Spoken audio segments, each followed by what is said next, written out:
Move out of the way!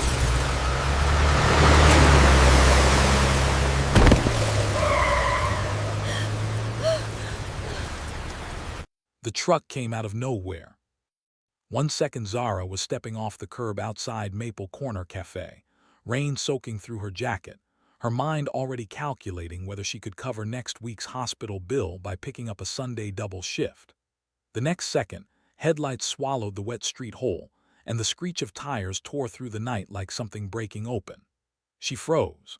Her body simply refused to move, the way a person freezes when the danger is too fast and too close and too real for the brain to catch up.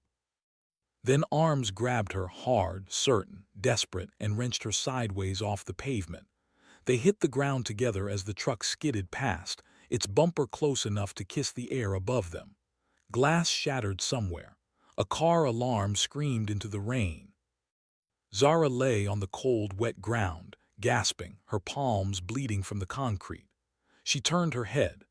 The man lying beside her, the quiet man, the one who came in every single morning, sat alone, never asked for anything twice, and always left money under his cup like an apology for taking up space, was not moving. He was completely still. And she realized, with a cold jolt that had nothing to do with the rain, that she did not even know his name. 12 months before that night, Zara Coleman had not noticed Daniel Mercer at all. He was simply part of the rhythm of her mornings at Maple Corner Cafe in the small city of Glenfield. One face in a room of faces, she moved around with practiced efficiency. She worked the opening shift here 6 days a week, then crossed town for a 4-hour waitressing shift at a sports bar called The Anchor, and on weekends she cleaned the 3rd and 4th floors of an office building, whose name she had never bothered to learn. She was 27 years old and she had not had a full day off in 8 months. Her mother, Grace, had been sick for 2 years, a rare blood condition that responded to treatment, but slowly, expensively, and without guarantee. The medications were partly covered. Partly. The rest was Zara and her 20-year-old brother Marcus, who had deferred his 2nd year of university to work a warehouse job and refused every argument she made for him to go back. "I'm not leaving," Marcus told her one night, standing in their small kitchen at 11 o'clock, still in his work boots. "Stop asking me to." "You have a life to live," she said. "So do you," he said, and that was the argument over, the same way it always ended. She did not talk about any of this at Maple Corner. She smiled. She refilled mugs. She remembered that the man in booth 2 wanted his tea strong, and the elderly woman who came on Fridays, Mrs. Adami, needed the menu read to her because she'd lost her glasses 3 months ago and kept forgetting to replace them. She was good at her job because her job required her full attention, and full attention meant there was no room left for the things pressing against the inside of her chest. Daniel sat in the corner table by the side window. Black coffee, scrambled eggs, brown toast. He came in before 7, stayed no more than an hour, and left without fuss. He tipped generously, she noticed that much. Beyond that, he was furniture. If you're already feeling where this is going, hit subscribe before we go any further. This story only gets bigger from here. Daniel Mercer was 33 years old and the only son of Edmund Mercer, founder of Mercer Group, a private infrastructure and development company that had built half the roads and bridges in the northern region of the country. He had grown up inside that empire, its boardrooms, its donor dinners, its long corridors of people who positioned themselves differently the moment they learned his last name. He had become, out of necessity, an expert at reading rooms. He could spot the adjustment the moment it happened, the posture shifting, the laugh arriving a beat too early, the eyes flickering with quick calculation. 2 years ago, after a relationship ended in a way that confirmed everything he had already suspected about why she had started it, he had begun arriving at Maple Corner Cafe in Glenfield before 7 in the morning, dressed in ordinary clothes, without his watch, and without his name doing anything for him. He had not expected to fall in love with anyone. It happened the way things that matter usually happen, slowly, without announcement, in the space between ordinary moments. He noticed the way Zara moved through a crowded room, purposeful and uncluttered, never one wasted step. He noticed how she spoke to Mrs. Adami, how she read the specials out loud without being asked, with a warmth that looked nothing like performance.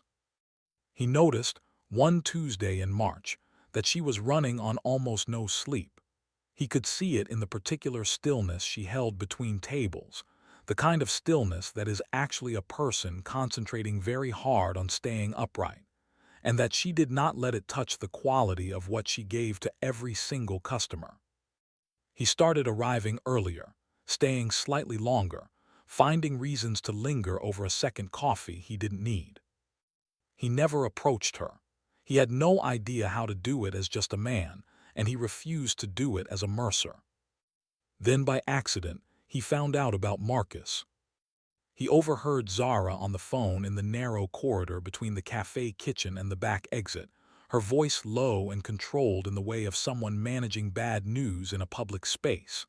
She said the words bursary application and missed the submission window, and I don't know how to tell him. She was not crying. That was what got Daniel, the absolute steadiness of her voice while she was clearly breaking. He said nothing to her. He went back to his table and finished his coffee. That evening he called someone at an educational foundation the Mercer Group had seeded 3 years ago. He explained that there was a deserving applicant who had missed a submission window through circumstances beyond his control, that the candidate's academic record was strong, and that he was personally vouching for the case. He asked them to look at it. He did not ask for anything else. 5 weeks later, Marcus received a full bursary letter. Zara mentioned it at the cafe the following morning, to the room, to nobody, to everyone at once, the way you announce something you've been holding in your hands and finally have to put down because it's too good to carry alone. My brother just got a full bursary, she said, half laughing, turning back to the counter. Some foundation out of the capital. I've never even heard of them.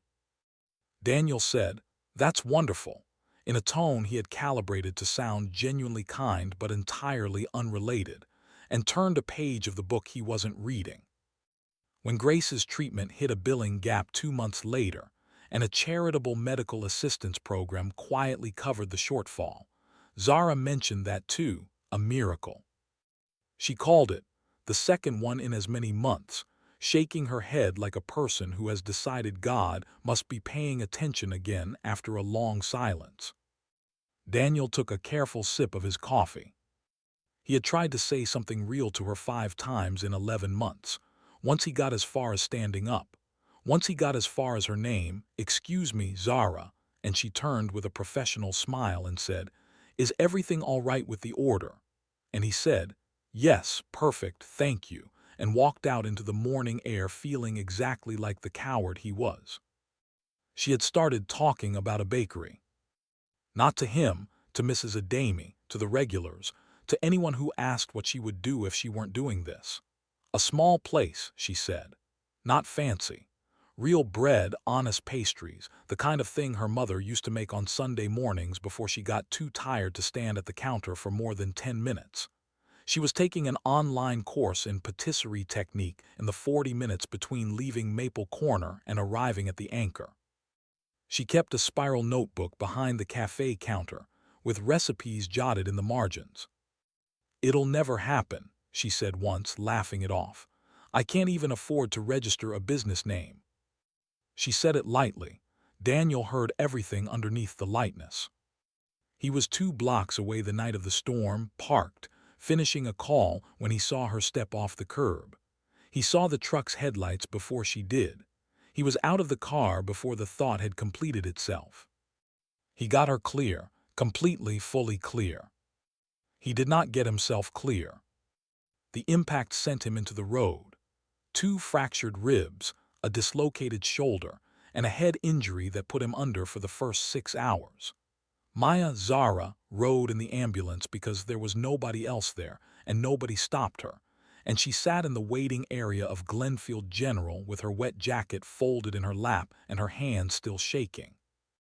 When a nurse came out to confirm his details, She said his full name without hesitation. Daniel Mercer. Zara looked up slowly. She typed the name into her phone the way you search for something you're not entirely sure you want to find. Mercer Group. Edmund Mercer. Daniel Mercer, director. The search results filled in the shape of the thing: infrastructure contracts, charitable foundations, a man from a substantial family who had been eating scrambled eggs in her cafe for a year and telling nobody who he was. She put her phone face down on her knee. She sat with the knowledge for a very long time. This is the moment everything changes. If you're new here, subscribe right now, because we're just getting started. He recovered over 6 weeks. Zara came on the third day, carrying a paper cup from Maple Corner because she thought it might make him laugh, and it did. "You've been coming in for a year," she said, sitting down without being asked. "Yes." "You never said anything to me." "No." She looked at him steadily. "Why?" He told her. Not everything, not the full account of every quiet intervention, but enough. He told her he hadn't known how to exist in front of her without his family's weight arriving first. He told her she was the most genuinely decent person he had watched from a corner table in his entire life. He said it without performance, the way a person speaks when they've run out of rehearsed versions. She listened without interrupting. Then she said, "You should have just said something." "I know," he said, "I know." His family moved quickly. His aunt arrived at Zara's apartment building on a Wednesday morning, polite, impeccably dressed, holding an envelope that contained a number written on cream paper. She called it a fresh start. She called it kindness. She said the family only wanted what was best for Daniel, and what was best for Daniel was clarity about who people were and what they wanted from him. Zara did not open the envelope. "I don't want his money," she said. "Everyone says that," the aunt replied, not unkindly. Zara handed the envelope back. "Then I'll leave him alone," she said. "Not because you're right, because I won't let him lose his family over me." She went back to her shifts. She stopped going to Maple Corner. She told herself it was the right call, the clean call, the one that protected him from a conflict he hadn't chosen and didn't deserve. She told herself that for 4 months. Daniel found out on a Tuesday from a careless sentence his aunt said during a family dinner, thinking the matter was long settled. He pieced it together in 30 seconds. He sat with it for an hour. Then he called his lawyer. He resigned from the Mercer Group board in a letter that was 3 sentences long. He had personal savings accumulated over a decade of living well below his means, money that had nothing to do with his father's name, and he used them. He called a business advisor. He called a commercial property agent. He called Zara's brother Marcus, who gave him an address after a very long pause and said, simply, "Don't make her regret this." "I won't," Daniel said. "I know what she's worth." Hartwell's Bakery opened on a wet Thursday morning in April, on a corner in the Southfield district where Zara had grown up, 3 streets from the house her mother had raised them in. The sign above the door was hand-painted. Marcus had built the shelves from reclaimed timber. Grace sat in the chair by the front window, positioned exactly there so she could see the street without standing, with a cup of tea and an expression that looked like answered prayer. The line outside started 20 minutes before opening. Daniel arrived at 10:30. He walked in and joined the queue. When Zara looked up from behind the counter and saw him standing there, she stopped moving. Everyone in the small room felt it. He reached the front. "What can I get you?" she said, and her voice was very steady. "Whatever you'd recommend," he said. "I'm done ordering the same thing." She looked at him for a long moment. Then she slid a pastry across the counter, warm, wrapped in paper, and said, "On the house." "I'll be back tomorrow," he said. "I know," she said. And she smiled, not the professional one he had catalogued across a year of mornings, but the real one, the full one, the one that changed the room.